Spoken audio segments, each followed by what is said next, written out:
Welcome to the Nohj Collage, where we talk gaming, God, and good music. Today, we'll be talking gaming, and if Nintendo is really the GOAT of all gaming companies, and just a small bit of my history as a gamer. Let's get into it. So my first Nintendo system, or console rather, was the Nintendo Entertainment System. It's where I was really introduced to Mario and Zelda, and my favorite game on that system was Super Dodgeball. I've owned just about every Nintendo home console. I didn't really get into the handheld stuff like the Game Boy Advance and things like that. I wanted an Xbox or a PlayStation, but they were always out of my reach because they were so expensive. And so Nintendo was all I could afford. And when I did get the chance to play games on those systems, the Xbox and the PlayStation, I found that they seemed to care more about realism over the actual mechanics of gameplay. I think they did this because gaming for a while has carried this stigma that it's for children. It's what children do, like you're playing with dolls or action figures or something. And that may have been true for the first generation growing up with a lot of these consoles because they were children. I was a child. So the more edgy, gory, and violent a game was, it got more mature ratings. So naturally, older teens and things could play those. It wasn't really recommended for young children. More mature ratings meant more mature audiences. I guess that was the equation that was in their head. But in any case, I think it's safe to drop the games are for children or for kids stigma, especially with how huge the gaming industry has become. Video games have eclipsed music, TV, film, just about any other entertainment industry you can think of in terms of the sheer amount of money the industry brings in. But there was a time where that wasn't the case. In the 80s, the video game industry actually crashed due to the number of terrible games, their quality. They just weren't fun. They weren't programmed or didn't work very well. And people were also shifting more so to PCs in general, PC gaming. So home consoles were really looked at like, ew, like why would I want anything to do with that? But then enter Nintendo. They start focusing on quality, and they have this rigorous standard, like this Nintendo Gold standard, basically, that they come out with. And they really began to command respect for home consoles and essentially saved the video game industry as a result. Speaking of that stigma I mentioned earlier, Nintendo often catches flack for making games for kids or babies or being quirky and making all sorts of knickknacks and gadgets that just really sort of make you wonder, like, what? Who would want this? Why would you do this, right? But if we're being honest with ourselves, they generally push the bounds of innovation in terms of gaming, and this is most evident when its competitors copy what Nintendo does. I think the most blatant examples would be the Xbox Kinect and the PlayStation Move. When Nintendo released the Wii console, which had motion controls, it really broke into this market of gamers of all kinds of ages, young and old.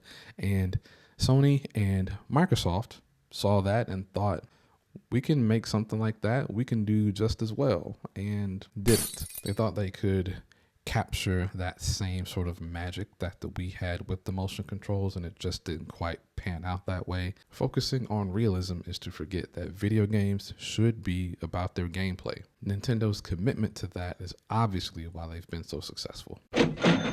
Let's talk about the huge success that has been the Nintendo Switch and its do my own thing kind of attitude. It's clear that Nintendo has found the most success when it does its own quirky, innovative thing like the Wii, and most notably the Nintendo Switch. Nintendo has also seemed to abandon the typical 5 to 7 year release window cycle that its competitors follow. The Switch launched in 2017, and it's been playing and pumping out games and selling alongside the PlayStation 4, the Xbox One, and the PlayStation 5, and the Xbox Series S and X. It has this portable form factor, which allows you to take it with you literally anywhere and play your games. And you can also put it onto a dock and put the image onto a TV so you have that home console experience in an instant. And yet again, in typical Nintendo inspiration fashion, we've seen other companies try to replicate the same thing.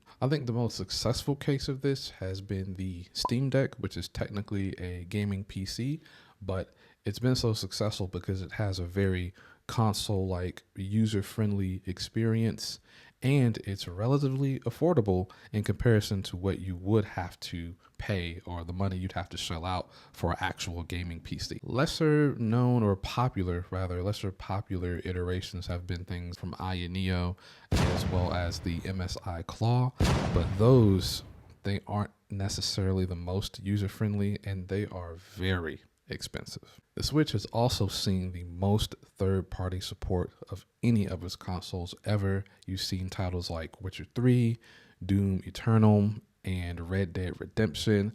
I think all of these things have sort of brought in a wider swath and demographic of gamers, and also done a great deal to lessen that sort of kid-only or kid-friendly stigma that its consoles have carried throughout the years. I also think a solid lineup of exclusives, its affordability, and the way that it frankly carried us all through the pandemic has also been a huge factor in its incredible success. You can check out my other video where I do a rundown of the Switch 2 and all of its specs and things that were seen in the Nintendo Direct, but I'll basically summarize it with this: improved performance, backwards compatibility, and the promise, if Microsoft makes good on it, the promise of Microsoft to support the Switch 2 at its launch and throughout its years probably set this up to be the biggest console launch we've ever seen. I think Nintendo made the right choice by playing it safe, building on what has essentially been the blueprint for a money printer, not changing too much about the design or making something completely new and left field. It was a good choice to keep it the same. The PlayStation 6 and whatever Xbox's next thing is going to be, they're still a very, very long ways off. Their console generations, in terms of power and graphical leaps and improvements, haven't been that much different between the last generation, Xbox One and PlayStation 4, and this generation, the PlayStation 5 and Xbox Series S and X. Technology still has a long, long ways to go before things like 4K, 60 plus frames, and high texture qualities become something that's widespread, available, and affordable. Nintendo doesn't just have its own lane. At the moment, it has its own highway, and I think that's what makes it GOATED. So what do y'all think? Am I just high off the hype, making stuff up? Let me know in the comments. Don't forget to like and subscribe, and feel free to peruse the Nohj collage.